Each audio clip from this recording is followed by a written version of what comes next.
Assalamualaikum warahmatullahi wabarakatuh. Bapak, Ibu, saudara-saudara sebangsa setanah air,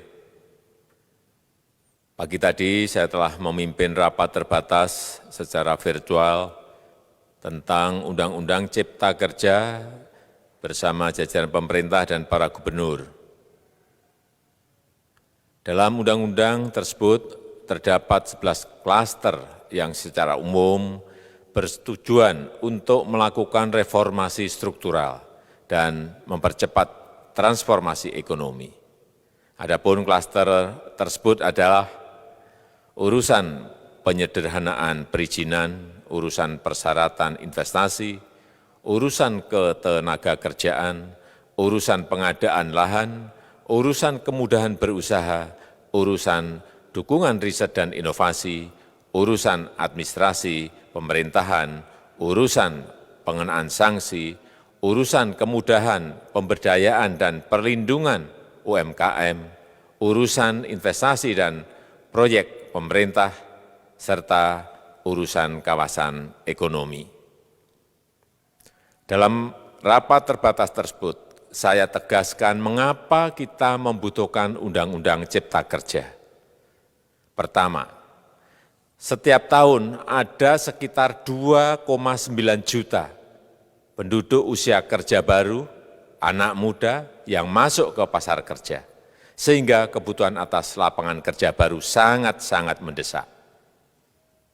Apalagi di tengah pandemi, terdapat kurang lebih 6,9 juta pengangguran dan 3,5 juta pekerja terdampak pandemi COVID-19. Dan sebanyak 87% dari total penduduk bekerja memiliki tingkat pendidikan setingkat SMA ke bawah, di mana 39% berpendidikan sekolah dasar. Sehingga perlu mendorong penciptaan lapangan kerja baru, khususnya di sektor padat karya. Jadi, Undang-Undang Cipta Kerja bertujuan untuk menyediakan lapangan kerja sebanyak-banyaknya bagi para pencari kerja serta para pengangguran. Kedua, dengan Undang-Undang Cipta Kerja akan memudahkan masyarakat, khususnya usaha mikro kecil, untuk membuka usaha baru. Regulasi yang tumpang tindih dan prosedur yang rumit dipangkas. Perizinan usaha untuk usaha mikro kecil (UMK) tidak diperlukan lagi, hanya pendaftaran saja.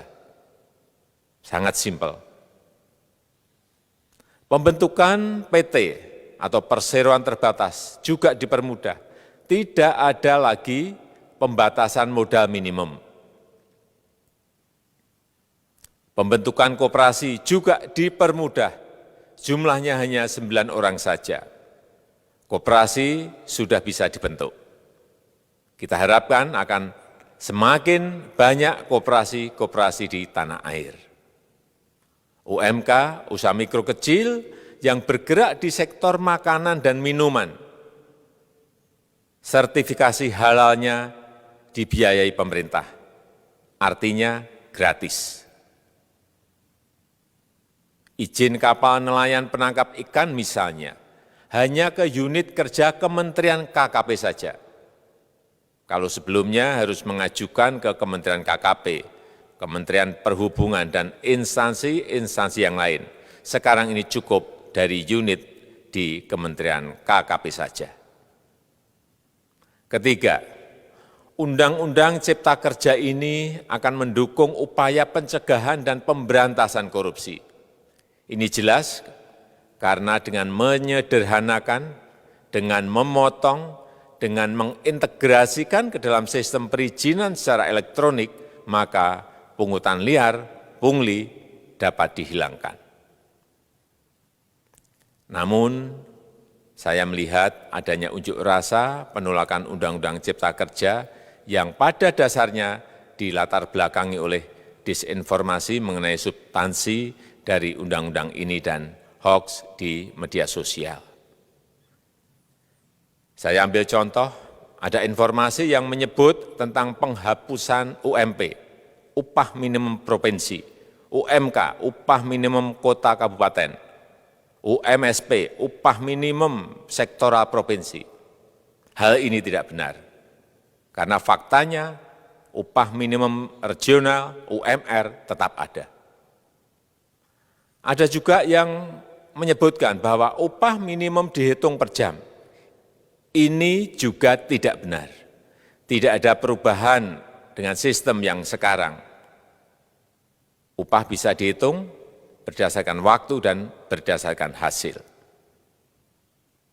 Kemudian adanya kabar yang menyebutkan bahwa semua cuti sakit, cuti kawinan, cuti khitanan, cuti baptis, cuti kematian, cuti melahirkan, dihapuskan. Dan tidak ada kompensasinya. Saya tegaskan juga ini tidak benar. Hak cuti tetap ada dan dijamin. Kemudian apakah perusahaan bisa mem-PHK kapanpun secara sepihak? Ini juga tidak benar. Yang benar, perusahaan tidak bisa me-PHK secara sepihak. Kemudian juga pertanyaan mengenai benarkah jaminan sosial dan kesejahteraan lainnya hilang. Yang benar, jaminan sosial tetap ada.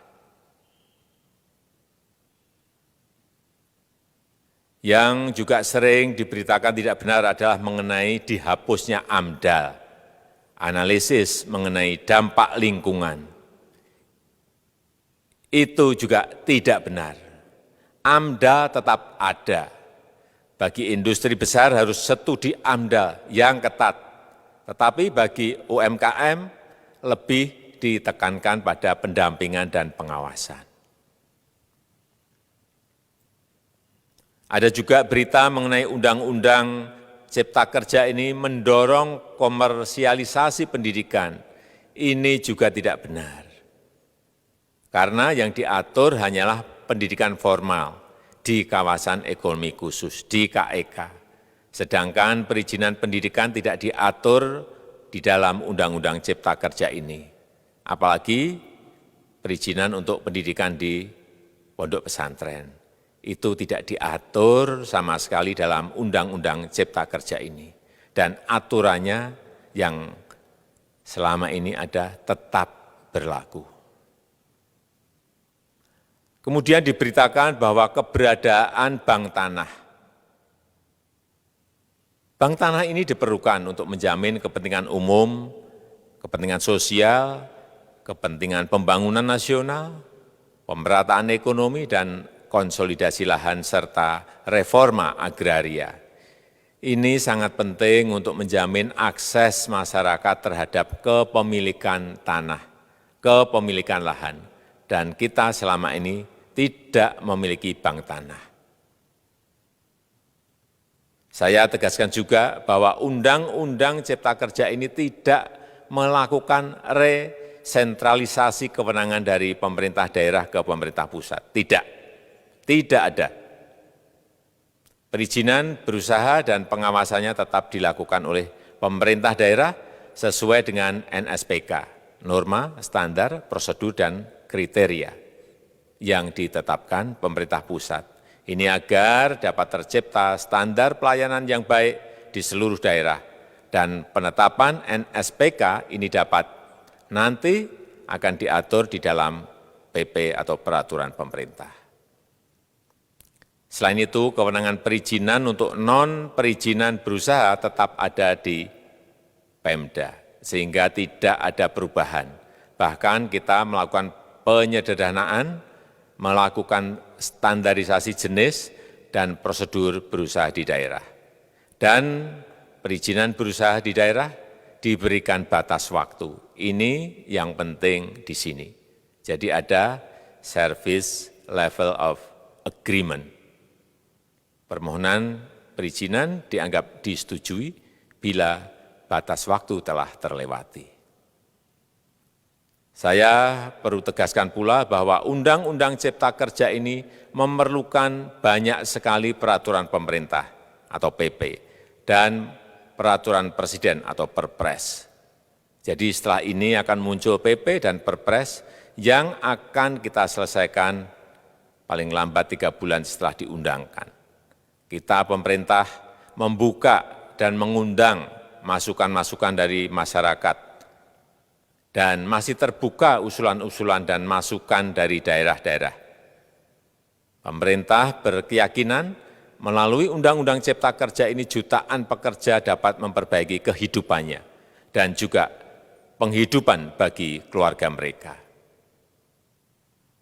Dan kalau masih ada, jika masih ada ketidakpuasan terhadap Undang-Undang Cipta Kerja ini, silahkan mengajukan uji materi atau judicial review melalui MK, Mahkamah Konstitusi. Sistem ketatanegaraan kita memang mengatakan seperti itu. Jadi, kalau masih ada yang tidak puas dan menolak, silahkan diajukan uji materi ke MK. Saya rasa itu yang bisa saya sampaikan pada kesempatan yang baik ini. Terima kasih. Wassalamualaikum warahmatullahi wabarakatuh.